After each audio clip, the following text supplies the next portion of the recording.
Welcome back to Built Fabrications. This is going to be probably a multi-part series because we have a lot of stuff that we're going to be installing, and it'll be a really long video and you might not need all of it. So a few things that we're going to be installing. Today we're going to be working on removing the dash, and the reason that we're planning on doing that is for a few reasons. We're going to be rewiring this car. So we've got a kit from American Auto Wire. We are also doing Dakota digital gauges, and then we're doing vintage air. So those are three pretty big things that we're doing on this car, all of which require the dash to be removed, which is what we're going to be focusing on today. Each one of those things is pretty involved, to be completely honest. So again, like I said, as we go through the different steps, we'll be filming that as we go. So let's go ahead, jump in, and take a look at what we have to do to get this dash removed. So on this car, we have the windshield out already, which is going to be very convenient for this task. But before I show you the clips and connections up here, I want to swing around to the inside of the car to show you the screws.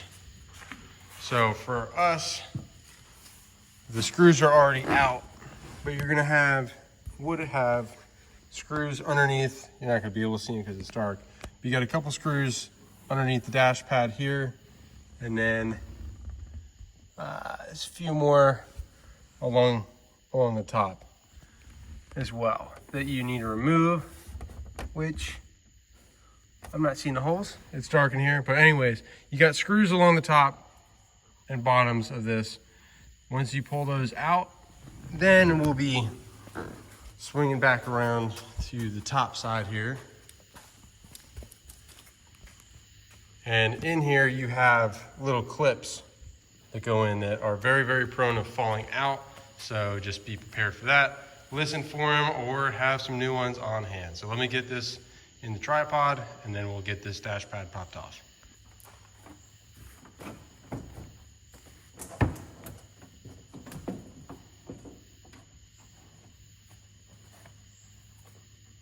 How about that? This doesn't have a single clip on it. Usually here in these spots is where the clip would be. So, I mean, that made it easier for us. And then let me see with this off. You could see where those screws connections would be here on the bottom side with this off. All right, guys, so I got a little bit done. Let me show you what we're working with. So the first step you want to do is remove the panel that's underneath the steering column. Just 4 screws, each one of the corners. And then let me slide under here and show you. Actually, before I do that, over here, I just pulled off the little insulation thing up here, and then just fold this forward, disconnected the high beam switch, and then that's about it for down here. Now let me flip underneath this thing. I removed the parking e-brake release, which for that you just have, let me zoom in. You've got this little clip that goes around here. Sorry, I'm got T-Rex arms, got my elbow in my chest right now, not a lot of room. So anyways, it slides on top of the shafts, and you have this clip, so pop the clip off and it slides straight up. That releases your handle for your e-brake release. And then I disconnected the plug for the rear lights. It's the main harness going to the rear lights. So undid that. You had this little long tab. It's on the back side. The way that it's set up, a little tricky to get to, but not the end of the world. I pulled off the brake light switch, and then this first plug, let me zoom back out, this first plug here for the steering column. I've got more wires up here to undo, but I'm gonna wait until I drop this column down, which I'm gonna be doing next. To do that, you have a bolt here and a bolt there for the strap, and this column should drop down, and then we'll have better access to these wires here. And yeah, I think that, sorry, I'm choking on all this dust. Yeah, I think that should be everything that I got there. And then, yeah, so what I'm trying to do is disconnect all the grounds and wiring and stuff that attaches it to the firewall, or brake pedal assemblies. So I actually do have this ground that needs to come off. Other than that, so far, I think I'm all right. I'm planning on leaving the column in. Either way, to get the dash off, you're gonna have to undo these to either remove the column or drop it down with removing the dash. So, carrying on. Okay, a few more things. I got those plugs undone here on the column.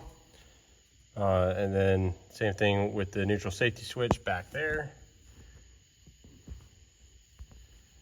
Now, I'm gonna get underneath the dash and show you what I did for this.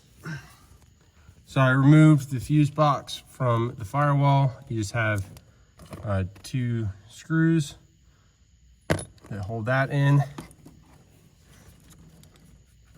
It looks like I have another ground, or actually no, that's the e-brake indicator. So I gotta remove that. That's that wire back here, this brown one.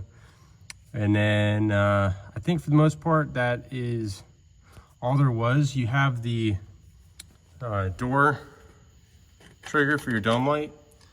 That is just a blade connector, which is right here. So I got that removed. You have one on the other side as well, so make sure you get that. Besides that, I don't see anything over on the other side that we would have to connect. If there is, I'll find it when I try to pull this.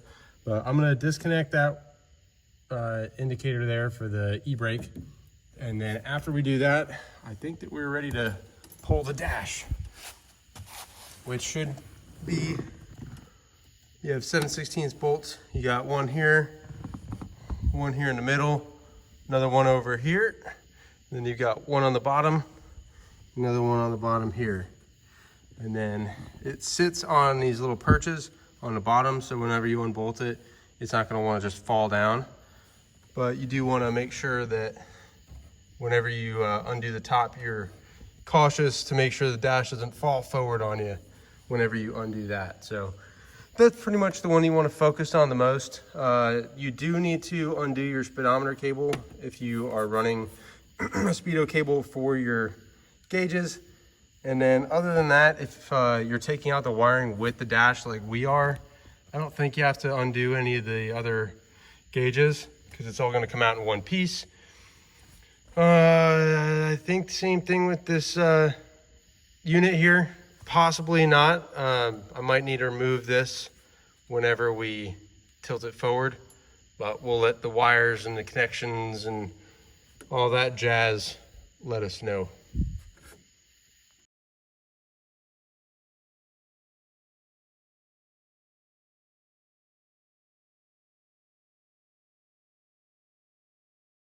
Alrighty, we got this thing out. So now you can see all the different wiring in there and your gauges.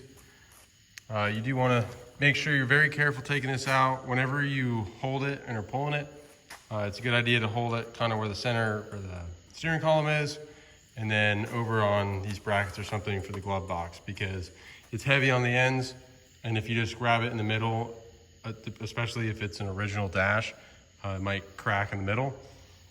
And obviously, for reasons not needed to be said, you don't want that to happen. So just make sure you support it properly on either end.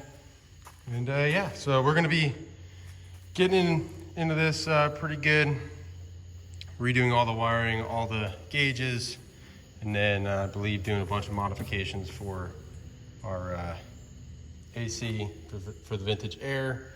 Probably going to a USB charger instead of the cigarette lighter. And then, yeah, we're gonna have a bunch of modules in here for the Holly system for our EFI, for our LS swap, as well as all the Dakota Digital stuff for the gauges and inputs and what have you. So let's jump back here in the car, take a look at what we got. I did end up having to undo the AC controls. So I unscrewed that from the back, and then I undid all the wiring off of it. And then there was the wiring that is on the separate harness that goes through the firewall right here. I undid those wires. Speedometer cable, did that as well, obviously. But besides that, I'd say it was pretty smooth. I did forget that there's not just this one bolt up here in the middle, but there's also this one. So I forgot about that one. Make sure you get it. And then technically there's also another one that goes up here above the steering column. But that bolt, I believe, is screwed in. Is screwed in. Oh, maybe not, maybe? Anyways, okay, yeah, it looks like it broke at one point. So it's this one here. Someone stripped it at some point in time, so I didn't have it to take out, but keep that in mind that that is there as well. So I think that I'm going to pop out this old AC heater core, all that good stuff, to get this back to the bare firewall. And then we'll probably cut the video off after that. So for the people who just cared about removing the dash to that point, see you later. Catch you on the next one, hopefully. For anybody else who wants to see this part, which should be fairly quick and easy, stick around. So to do that, I believe it should just be taking off these nuts on those studs around here, and the whole thing, this cover should come off towards the front, and then the rest of it should go in towards the inside of the vehicle. So we'll pop those off and then take a look. All right, we got that off, and then I'll take you around to the inside so you can see what that looks like. Booyah. Real simple. It was one bolt on the inside going out, and then all the studs on the outside, and it came apart very easily, so can't complain on that. Lots of space, and we've got lots of work to do. That's going to do it for this first part one, call it, of this video series. In future videos, like I said, we're going to jump in here and get our Dakota digital gauges and all that wiring and connectors and programmers and controllers and you name it. All that in, American Auto wire, whole vehicle replacement wiring, and then we will do vintage air as well. So a lot of real big goodies, a lot of stuff I'm looking forward to, kind of. Gonna be a little interesting with all the wiring, making sure that we're using what we need, repurposing other things that we don't need for one thing but could use for another, and just making it all work. So quite a bit going on. So, but we'll work through it together. You guys are going through the same thing. I know all these things are a very common swap, but we're gonna get it. We're gonna figure it out as a team. So thank you guys all for watching. Have yourselves a great rest of your day, night, evening. And if you're on the can, stand up, get back to work. You guys get outside, get wrenched on something, get outside, piss off your neighbors, disappoint your mom. Until next time, keep on keeping on. You can see the riding on the pavement. Young kids, they're growing up in basements. Online, a whole new generation. I'ma make mine, so you better go take it. Always, they need a new replacement. Decentralized, can't contain it. We're changing lives, yeah, upgrading. Call it suicide of the older generation. What keeps you up at night, yeah. Make all the demons quiet.